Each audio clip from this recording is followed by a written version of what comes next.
Ossan Newbie Adventurer is an anime that was released in the summer season of 2024 that you probably haven't heard about. Well, not directly at least.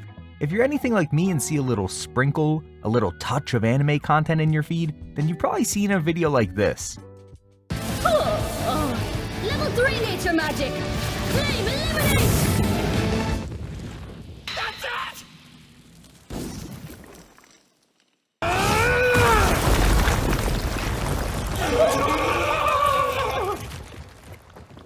After seeing people eating up variations of the same clip for the 4th time, I figured, why not give it a shot? Sure, it looks basic, but people seem to like it, and it's probably indicative of an interesting premise at least, right? Okay, that might be overly dramatic, because it's not necessarily boring, it's just kind of generic? Let me explain. Ossan Newbie Adventurer is a series that follows our main character, Rick Gladiator, soon before he's set to take his E-rank Adventurer exam, just one rank above the lowest, F rank. In this world, this exam is pretty par for the course for anyone who wants to become an adventurer. Needless to say, the bar is pretty low to achieve this rank. However, our MC has some special circumstances that have made his process anything but ordinary. Rick is in his early 30s, 32 to be exact. People at his age typically aren't seen taking tests for ranks this low. You can only develop your mana/magical power in this world until you're 20 years old. So getting started as an adventurer this late in one's life is setting yourself up for failure and putting yourself at immeasurable risk. This set of circumstances has created a significant bias against people who want to get into adventuring beyond the typical training age of less than 20. What people don't know about Rick, though, is that he just recently left his 2-year-long training montage of unrealistic tasks that literally killed him a bunch of times. Rick was training with the strongest party of S-class adventurers in the entire continent, Orichalcum Fist. They're living legends. So despite his age and lack of building up his mana/magical powers early in life, this man is strong. Like so strong that he breezes through every obstacle and none of the other trainees can even compete with him. He's a pro in every aspect. No matter what is put in front of him, he'll clear it with ease. Now, while this begins as a story about Rick climbing the ranks as an adventurer, it very quickly morphs into a story about collecting magical gems so they can open a mystical gateway called the Source Spiral to fight a legendary dragon from a children's storybook. Naturally. Of course that's where that would go. Quite the turn, right? Well, not exactly. This entire situation correlates with Rick's motivation for becoming an adventurer, that motivation originating from the same storybook I just mentioned. It was his childhood dream to become an adventurer and take down this aforementioned legendary dragon. Keep in mind that almost no one believes this story is actually real. Most people think it's just a children's storybook, as it literally is a children's storybook.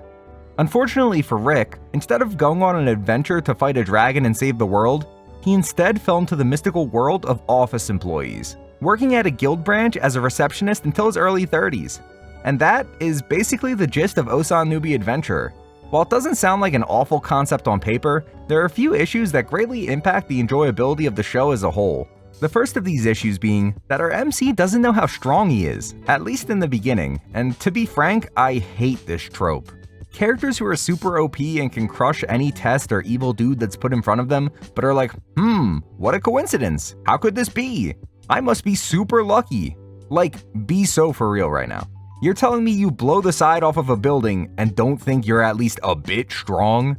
It especially doesn't make sense if you take into account that he was a literal employee at a guild for like 10 plus years. I understand that his job was mostly paperwork, but to have so little understanding of the clientele you serve, adventurers, just does not compute with me. At least this whole misunderstanding is explained later by stating that one of Rick's instructors kept telling him that even low-rank adventurers could do impossible tasks. You know, like crush huge boulders with a single punch and run at whatever this speed is. And he does eventually realize that, maybe I am strong.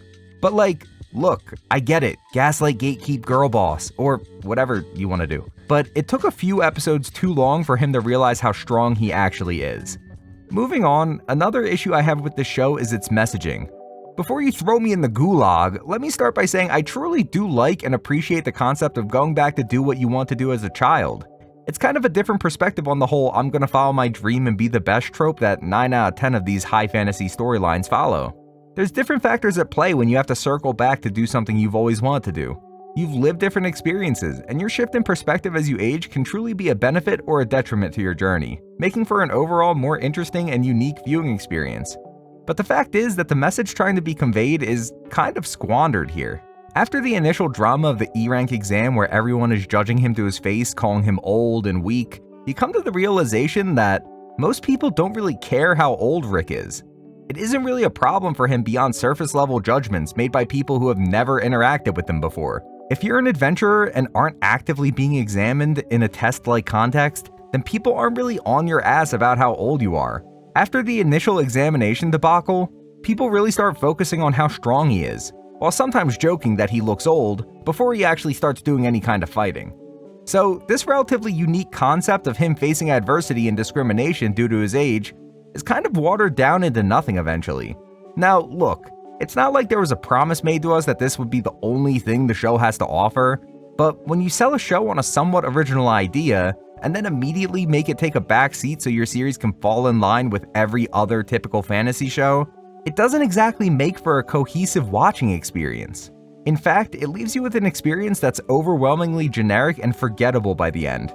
Take the villains for example. Nearly every villain is an exact opposite of what the MC is.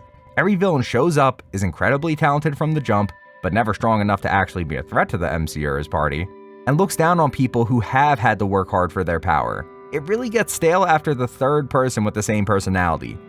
Now, this isn't a factor that makes the show irredeemable or unwatchable, but it really takes away from the experience. Like, I swear, every single strong person that opposes the MC is a genius who's hardly ever worked for anything. Because if a person has put in hard work in this show, then they're immediately shown to be a good person or at the very least redeemable. I'm not saying I want every villain to be this dastardly creature of the night, but why can't anyone who's inherently a bad person also have worked for their strength? Throw your boy a little bit of variety here and there. Not every villain should have the same personality. You can assign as many different motivations as you want, but if the character is the same template over and over again, I assure you it will not have the impact you desire. I believe the general disdain for the show is primarily caused by the aforementioned shift in tone and lackluster depth of characters, but I also believe that it goes beyond that. Rick Gladiator being your par for the course, not quite. Middle-aged man is supposed to be a major part of the show. He's so painfully uninteresting and has led a boring life that most people would not find to be an exceptional existence. Rick himself isn't a genius. His whole character is based on him not being good at anything. While we're sold on this idea that he wasn't born with overwhelming talent, you have to remember that he isn't an ordinary dude. He has an inherent skill which makes him super strong under very specific and vague conditions, which is how he was selected by his legendary party in the first place. So while he is incredibly hardworking, he is also undeniably given an advantage that many other people would not really have. Yeah, he had to have grit to get through his nuts training regimen, but doesn't this cheapen the whole chase your dreams regardless of your circumstances idea that this show is portraying? He got a later start than usual, and he worked hard, but the implication that anyone can do what he did if they simply worked out really hard is kind of disingenuous. Every character has their own advantages and disadvantages, but it feels like we're supposed to have this holier-than-thou view of our MC, when, to be honest, he's just as advantaged in his own way.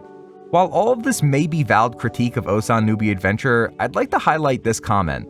Does every show need to be memorable and outstanding? And in short, absolutely not. Long? Is that how you say that? As consumers of media, I believe there can come a point of moderate exhaustion when you see the same tropes played out over and over again, which is a rampant problem in anime specifically. We see the same story told with a different skin on a regular basis. Source, see my previous videos. Yeah, go watch them.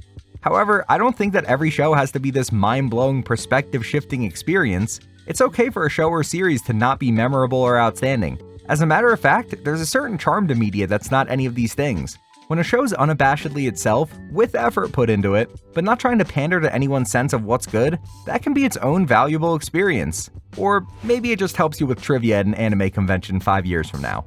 Who's to say? With that being said though, there are levels to these things. We shouldn't have our time disrespected by media that is absolute garbage. But there should be some level of grace involved for people who do enjoy a series such as this.